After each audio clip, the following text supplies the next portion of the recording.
आज हम interior of earth के बारे में देखते हैं। हमारा जो अर्थ है वो एक ओनियन की तरह है। कंसेंट्रिक फॉर्म में लेयर्स होती हैं जो एक दूसरे के ऊपर होती हैं, जैसे कि आप ओनियन में देख। तो इसकी लेयर की फॉर्मेशन हम देखेंगे तो पहला लेयर जो होता है आपका वो होता है क्रस्ट। और क्रस्ट के नीचे वाला जो लेयर जो होती है वो होता है आपका लिथोस्फेयर। ठीक है, लिथोस्फेयर के बाद आपका पोर्शन यहाँ से लेके यहाँ तक जो होता है वो आपका होता है मेंटल जोन। क्या होता है? Mental zone. और लास्ट में होता है आपका कोर जोन। ये जो कोर जोन होता है ना, ये आपका आउटर कोर में और इनर कोर में बना हुआ होता है, यानी डिवीज़न होता है। इनर कोर होता है और आउटर कोर होता है। तो चलिए हम देखते हैं इंटीरियर ऑफ अर्थ के बारे में। तो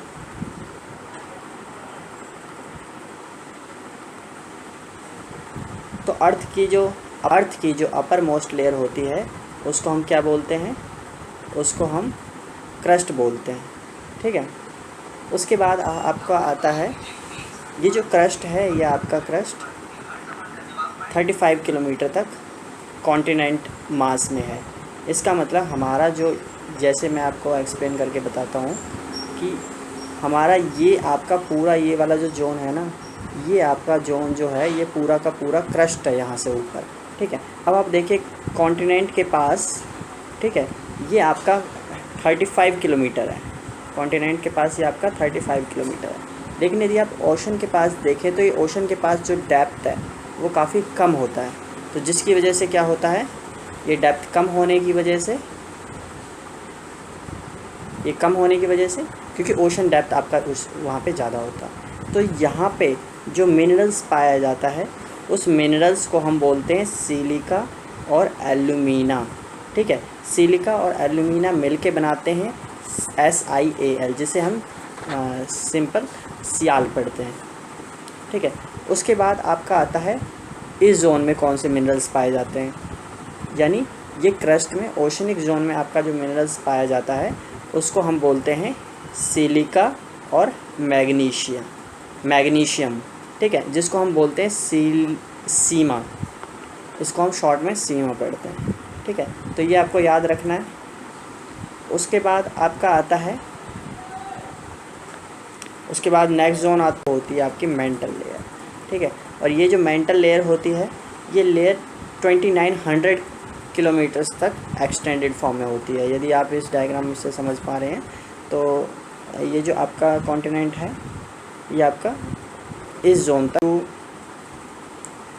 2900 किलोमीटर्स तक ये आपका पूरा का पूरा जोन होता है। ठीक है, आपकी इनर लेयर जो होती है वो आपकी कोर होती है, वो आपकी 35,000 किलोमीटर पे होती है। और ये निकल और आयरन यहाँ पे इस जोन में आपको मिलता है। इस जोन में फेरस और आयरन मिलता है। और ये इस जोन में सेंट्रल कोर टेम्परेचर जो होता है ना काफ़ी ज़्यादा होता है। ठीक है, और प्रेशर भी इस जोन में आपको बहुत ज़्यादा मिलेगा। उसके बाद हम देखते हैं कि हमारे अर्थ क्रस्ट पे किस किस तरह के रॉक्स और मिनरल्स पाए जाते हैं। ठीक है, तो रॉक्स जो होते हैं ना वो अर्थ क्रस्ट पे हमें नेचुरली फॉर्म में मिलते हैं। ठीक है, और ये जो होते हैं ये डिफरेंट तरीके के होते हैं, basis categorize on the basis of size, colour, textures. ठीक है, उसके बाद आपका आता है, उसके बाद होता है कि रॉक जो होते हैं कितने तरीके के होते हैं। तो रॉक जो होते हैं हमारे इग्नस रॉक को देखिए। इग्नस रॉक जो होते हैं वो आपके दो तरीके के होते हैं। इग्नस रॉक होता है आपका, एक सेडिमेंट्री रॉक होता है और एक आपका मेटामॉर्फिक रॉक होता है। रॉक जो होते हैं वो इग्नस रॉक फॉर्म में होते हैं, उसके बाद मेटामॉर्फिक रॉक में, ठीक है, उसके बाद सेडिमेंट्री रॉक में।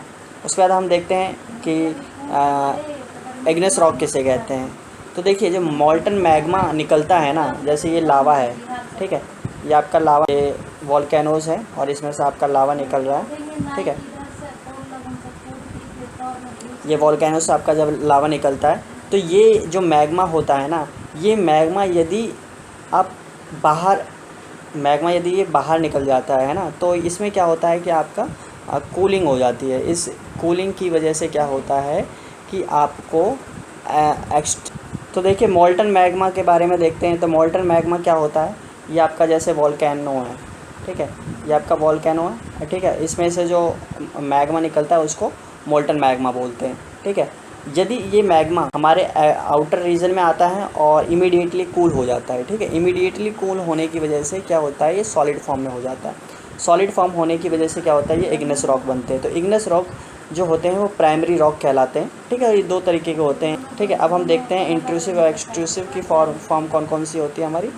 तो देखिए जो वो एक फेरी रेड मोल्टन मैग्मा होता है जो कि इंटीरियर अर्थ क्रस्ट से बाहर निकलता है।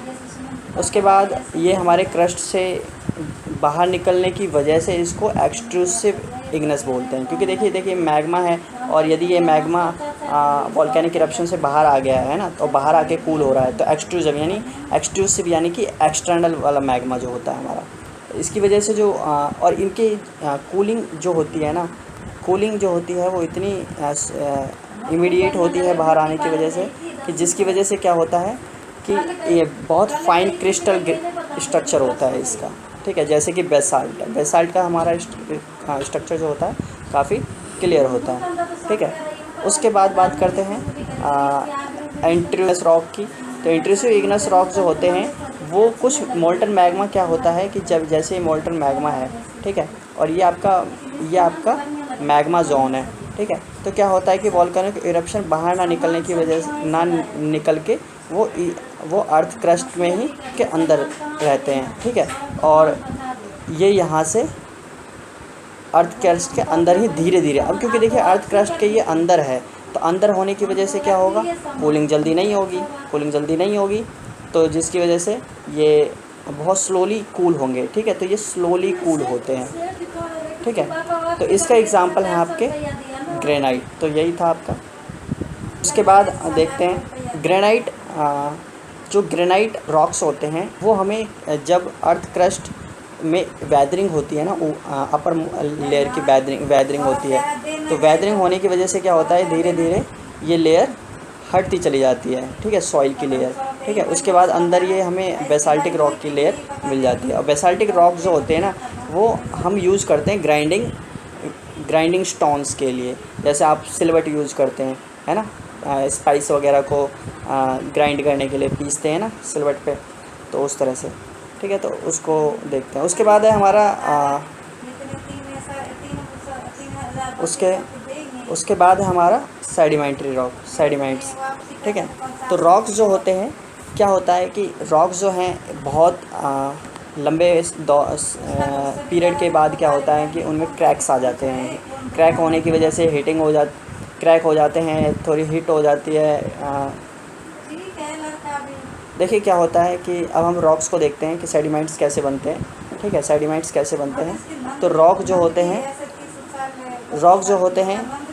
वो वैदरिंग होने की वजह से क्या होता है कि वो भुरभुरे हो जाते हैं। भुरभुरे होने की वजह से क्या होता है कि वो छोटे छोटे पार्टिकल्स में वो ब्रेक डाउन हो जाते हैं। ब्रेक डाउन होने के बाद क्या होता है, ये एक स्थान से दूसरे स्थान पे चले जाते हैं, यानी कि ये ट्रांसपोर्ट कर दिए जाते हैं। किसके द्वारा, डिपोजिशन, यानी कि सपोज़ करिए ये एक रॉक है, ठीक है, ये एक रॉक है और ये रॉक धीरे धीरे वैदरिंग हो रही है, यानी कि ये रॉक धीरे धीरे ख़त्म होता जा रहा है। आप देखते हैं ना कि कोई पत्थर धीरे धीरे घिसता चला जाता है, और यहाँ पे इसके साइड में थोड़ा थोड़ा ऐसे ग्रैनुअल्स जो होते हैं, धूल कण जैसे रहते हैं। उसके बाद ये क्या होता है कि ये ट्रांसपोर्ट हो जाते हैं, यानी कि ये बारिश वगैरह, धूल वगैरह से कहीं और जाके ट्रांसपोर्ट हो जाते हैं। और देखिए जैसे ये इस पिक्चर में दिखाया गया है, उसके बाद ये एक जगह पे इकट्ठे होते जाते हैं, है ना। और उसके बाद वो क्या बना देते हैं, एक अलग टाइप का रॉक बना देते हैं, ठीक है। तो इस रॉक में आप देखेंगे कि अलग टाइप के रॉक जो होता है वो आपका सेडिमेंट्री रॉक होता है, ठीक है,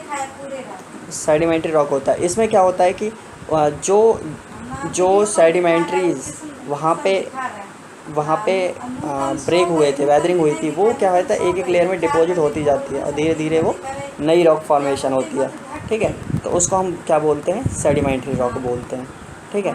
चलिए आगे बढ़ते हैं, आगे देखते हैं जो सेडिमेंट्री रॉक्स होते हैं। जो सेडिमेंट्री रॉक होते हैं आपके, सेडिमेंट्री रॉक वो आपके ग्रेन्स वगैरह के क्या कहते हैं, इसमें जो ग्रेन्स होते हैं वो सैंड की वजह से होता है, है ना, सैंड्स की वजह से होता है। उसके बाद ये फॉसिल फूल्स मतलब फॉसिल्स के डिपोजिशन से भी, सपोज़ करिए कोई एनिमल है, उसके फॉसिल्स है तो उसकी डिपोजिशंस हो गई, उसके ऊपर फिर ग्रैनुअल्स, तो मतलब ये डिपोजिशंस की वजह से फॉसिल्स, तो आपको याद रखना है कि मतलब ग्रेन्स की डिपोजिशंस की वजह से, सैंड ग्रेन्स की डिपोजिशन की वजह से, और फॉसिल्स, प्लांट फॉसिल्स के डिपोजिशंस या ऑर्गेनिक छोटे छोटे माइक्रो ऑर्गेनिज्म के डिपोजिशंस की वजह से भी ऐसा होता है। उसके बाद इग्नेस रॉक और जो सेडिमेंट्री रॉक होते हैं, इग्नेस रॉक और सेडिमेंट्री रॉक्स को हम मेटामॉर्फिक में चेंज कर सकते हैं। ठीक है, तो इस पिक्चर के तो हमने इग्नेस रॉक पढ़ लिया, हमने सेडिमेंट्री रॉक पढ़ लिया। ठीक है, अब हम इन दोनों को चेंज करेंगे। ठीक है, किस में चेंज करेंगे? इन दोनों को चेंज करेंगे मेटामॉर्फिक रॉक में। ठीक है, तो देखते हैं इसको हम कैसे चेंज करेंगे। और मेटामॉर्फिक रॉक के जो आप एग्जांपल देखते हैं वो है आपका क्या कहते हैं, जैसे हम मिट्टी है ना, क्ले जो है एक मिट्टी होती है। ठीक है, उसको हम स्लेट में चेंज करते हैं। ठीक है, स्लेट जो होता है आपका, उसके बाद लाइमस्टोन जो पत्थर होता है उसमें हम बदलते हैं इसको, है ना, तो सेडिमेंट्री रॉक्स उससे बनाया जाता है। उसके बाद हम आगे देखते हैं, ये रॉक फॉर्मेशन साइकिल है, इसको हम समझने की कोशिश करते हैं। देखिए आपने दो रॉक्स जान लिए, इग्नेस रॉक जान लिया और आपने सेडिमेंट्री रॉक जान। इग्नेस रॉक के ब्रेक होने की वजह से क्या बन रहा है? हमारा सेडिमेंट्री रॉक। ठीक है, सेडिमेंट्स बनते हैं। ठीक है, ब्रेक होने की वजह से सेडिमेंट्स बनते हैं। फिर ये सेडिमेंट्स क्या होता है? डिपोजिशन हो जाते हैं, दोबारा से इकट्ठे होते जाते हैं, तो ये सेडिमेंट्री रॉक बना देते हैं। इसके बाद यदि आप हाई टेम्परेचर और प्रेशर दो तो इसको कन्वर्ट किया जा सकता है मेटामॉर्फिक रॉक में। ठीक है, या फिर बहुत ज़्यादा हाई टेम्परेचर दो तो दोबारा से ये पिघल के मैग्मा बन सकता है ना। इस पिक्चर को थोड़ा सा मैं एक बार दोबारा बता रहा हूँ मैं आपको। देखिए ये एक वॉल्केनो है। ठीक है, इस वॉल्केनो को देखिए, ये एक वॉल्केनो है और ये वॉल्केनो मेल्टेड मटेरियल है यहाँ पर, वॉल्केनो का मेल्टेड मटेरियल है यहाँ पर। ठीक है, ये वॉल्केनो यदि बाहर आ रहा है ना, यदि ये वॉल्केनो बाहर आ रहा है तो बाहर आने की वजह से ये एक्सट्रूसिव एक्सट्रूसिव रॉक बनता है, यानी एक्सट्रूसिव इग्नेस रॉक बनेगा ये। ठीक है, और यदि ये अंदर साइड, जैसे ये कूल हो गया, इन साइड में ही यदि ये कूल हो गया है तो इन साइड में कूल होने की वजह से ये इंट्रूसिव बनता है, जैसे कि पता है। ठीक है, तो यही मैं आपको बताना चाह रहा था कि रॉक में इंट्रूसिव एक्सट्रूसिव कैसे होता है। ठीक है, तो चलिए आगे देखते हैं, है ना। तो अब बहुत ज़्यादा है नहीं इसमें, है ना। तो जो मेटामॉर्फिक रॉक होते हैं उसके एग्जांपल्स आप देख सकते हैं। आप 7 पिट्ठो गेम आपने सुना होगा, है ना, बचपन में हम खेलते थे, है ना। उसके बाद सप्त, ये मोनूमेंट्स में आपको दिखाया गया है कि ये मोनूमेंट्स हमारे, ये आपका रेड फोर्ट है और ये आपका ताजमहल है ना। इसमें आप देख सकते हैं कि कौन कौन से स्टोन्स यूज़ किए सकते हैं। जैसे ये वाइट मार्बल यूज किया हुआ है, तो वाइट मार्बल क्या होता है? वाइट मार्बल जो होता है जनरली आपका मेटामॉर्फिक रॉक होता है। सैंडस्टोन, ये सैंडस्टोन से बना हुआ होता है। ठीक है, उसके बाद रॉक साइकिल्स आपको समझा दिया कि कैसे रॉक साइकिल्स जो है वो बदलती है, यानी कि एक रॉक दूसरे रॉक में बदलता है। ठीक है, तो उसी के बारे में बताया हुआ है। ठीक है, तो इस डेफिनेशन को आप यहाँ से याद कर सकते हैं कि it solidify to become a igneous rock, है ना। तो मॉल्टन मैग्मा है वो जब कूल होता है, सॉलिडिफाई होता है, तो कूल होके सॉलिडिफाई होके वो इग्नेस रॉक बना देता है। ठीक है, उसके बाद क्या होता है? Small particle that are transported and deposited to the sedimentary rock. ठीक है, स्मॉल पार्टिकल्स जो ट्रांसपोर्ट हो जाते हैं, यानी कि क्या होता है कि इंट्रूसिव लैंडफॉर्म जो होता है, यानी कि इंट्रूसिव रॉक जो होता है वो आपका ब्रेक होके दोबारा से वो डिपोजिशनल और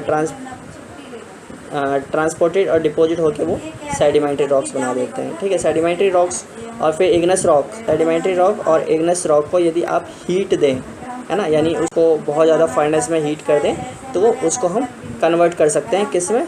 मेटामॉर्फिक रॉक में। ठीक है, तो उसके बाद metamorphic rock which are still under the great heat and the pressure melt down to form the molten magma, है ना। तो यदि वो बहुत ज़्यादा प्रोसेस और हीट वगैरह में आप यदि करते हैं तो मोल्टन मैग्मा दोबारा से बन जाता है ना। तो चलिए आज हम चैप्टर यहीं पे ख़त्म करते हैं। मिनरल्स कैसे होते हैं, तो जैसे नेचुरल गैस, ये सब पेट्रोलियम, ये भी मिनरल्स होते हैं जो कि हमें रॉक से ही मिलते हैं, ठीक है। फिर गोल्ड, यूरेनियम मेडिसिन्स वगैरह, फर्टिलाइजर्स वगैरह में हम यूज करते हैं, है ना। तो ये रॉक्स में मिनरल्स पाए जाते हैं।